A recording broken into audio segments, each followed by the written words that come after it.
name's Chuck Cold Steel O'Neill. I train out of Los MMA, excuse me. I'm 6'2", 170 pounds. My professional record is 70. How I got into fighting, I was a real aggressive kid growing up. I decided to get in real good shape. I was 240 pounds out of high school and started lifting and doing some cardio, and then I found full-time MMA, which was reality self-defense back in the day, and just took it, hit the ground running. First fight I had, I lost. I fought at 185, but you know, I went out there, I don't know what I was doing yet. I realized this is for me, I really love it. I have just such a passion and a drive for it that I'm here every day whether I have a fight or not. So when it's time to fight, it's about getting ready for that specific opponent. It's never about getting in shape, it's just that specific opponent, tunnel vision for that opponent. From what I know of Anthony, I had a lot of good wrestler friends from Bridgewater State here. I know that Anthony was a Connecticut state champion wrestler out of high school. I know I've got some height on him.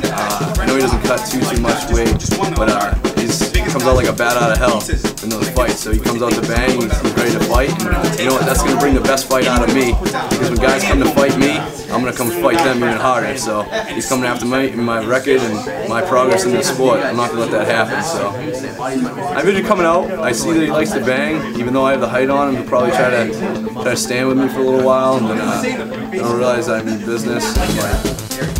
I'm in business. Anyways, so hook him out, you know, he's going to probably shoot for that takedown. He's going to work to defend it. We hit the ground. I have confidence in my jiu-jitsu and getting back up. So, I mean, wherever the fight goes, I'm ready for him. So, it'll be a good fight though, you know. I'm not talking down to him. He's a great opponent, and I'll be ready to go. I go out in every fight. I don't go out and say, I'm going to do this one specific thing. Whatever is there, I'm going to take it. You know, my head instructor, Joe Pomfret, he told me, never go out looking to finish a fight in one specific way. He said, just go out and finish the fight. It's not about the fans, it's about you and your record. So whatever he gives me an arm, I'm going to take it. He gives me a choke, I'm going to take it. He gives his face out there, I'm going to put my knee through it. So I'll be ready to go. One more of this.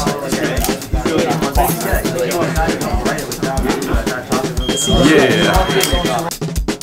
Matt Perry, 6 feet.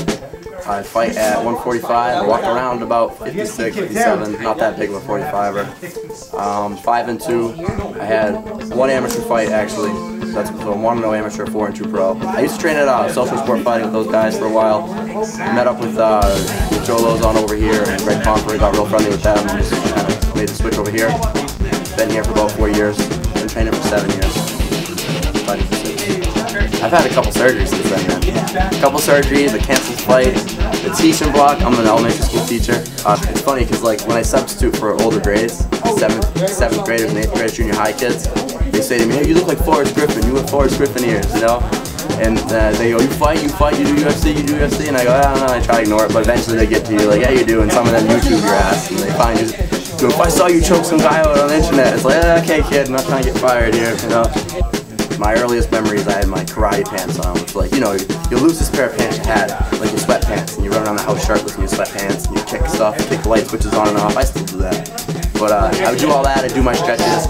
I used to love Jean-Claude Van Damme movies, which is good, because I think now I'd beat his ass, but it's cool, because growing up, I was like, if I could be half the stuff as that guy, I'd be the man. Ninja Turtles, huge fan of Ninja Turtles. Raphael, my favorite. He's a loner, he's a badass. I couldn't stand the Leonardo bull. Leonardo. Everybody thinks he's like the leader. Not true. If you listen to the song at the end of the first movie, they actually explain that Raphael's the leader, but let's not get into that, alright? I get passionate about that.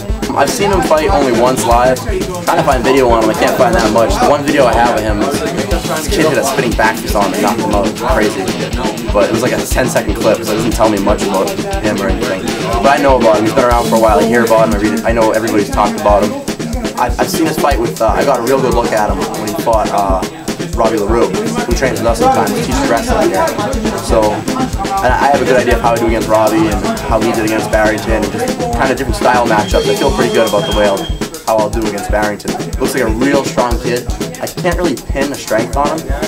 I guess I'd call him a brawler with good, not technical wrestling skills. He's a powerful kid, you know. He seems to have a lot of heart, real tough kid. He's not going to give up, that's for sure. I'm going to have to choke this kid unconscious or knock him unconscious, I think if I try to armbar, he probably let his arm break. He seems like one of those guys. Yeah, I feel like I can beat him everywhere. I think standing up, I'm going to beat him. I think if he tries to take me down, he's going to have a tough time getting me down. And if he does get me down, he's going to get tapped out. I feel like it's going to be his choice. If he stands up, he's going to get knocked out. If he takes me down, he's going to get choked out. So then I ended up getting surgery right after that on my shoulder, which is so much better now. Oh my God, it took a while, but thank God I got that surgery. It was years I was dealing with a bad shoulder. It was just like couldn't throw punches, but I feel crisp. I feel real good now, stronger than ever in the shoulder. So if you put aside all my swearing, you want your kid to learn from me.